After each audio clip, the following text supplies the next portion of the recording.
next halacha number 4. A man who is unmarried should not teach children because of the mothers who visit the children.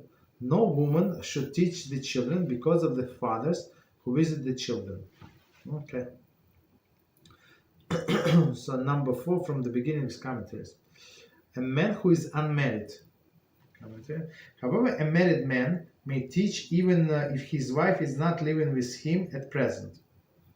Maggid Mishnah, Hilchot Isurei Biyah, 22:13. Others authority based in Yerushalayim Talmud, Kiddushim 4:11, prohibit a man from teaching children if his wife is not at the same city. So maybe it was not uncommon in olden days when a man would go somewhere, travel to a different place, and try to make a living, to do something, right? To work, and it's possible that he went from somewhere else, and he's now in this town, in this village, and teaching children, and his wife is somewhere else. So maybe he's going to see her on holidays 6 months from now, 4 months from now, right? So according to Rambam, no, it's not according to Rambam. Who is according to?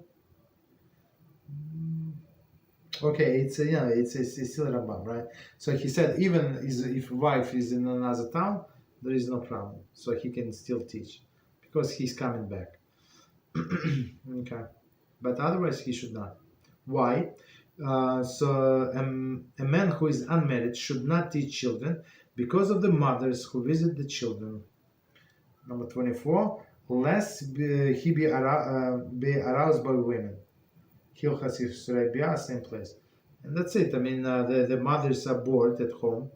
The fathers are working. So they this cute young teacher that very smart, right? A woman should not teach children. 25. Even if she's married. Case of Mishnah. Why? Right? Because of the fathers who visit the children. 26. Commentary. Lest they transgress the prohibition of yichud, being alone in a private place with someone of opposite sex. See Isurei Biyah, same place. So this yichud is a thing where a man and a woman, if they're not related, related meaning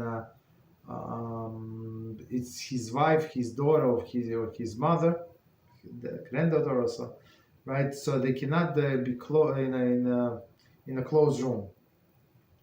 Right? There is some exception if other people can come in and out, but otherwise that's like basic prohibition. Right? So maybe she would come to, or a father would come to parent-teacher conference, and that's not very good idea. Some authorities maintain that this prohibition applied only to classrooms of the previous generations, which were often private and quite secluded.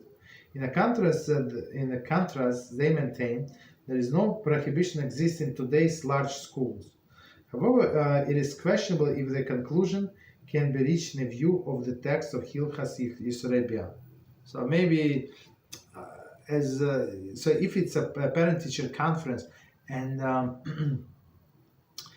and it's still going on, all of these children go from one room to another, there is no problem, because even though it's not their time, but the next child is coming, so somebody is going to open the door, nothing is going to happen. So it's not yichud. But otherwise, if it's they say it's private and it's he's the only father who came, that's a different story.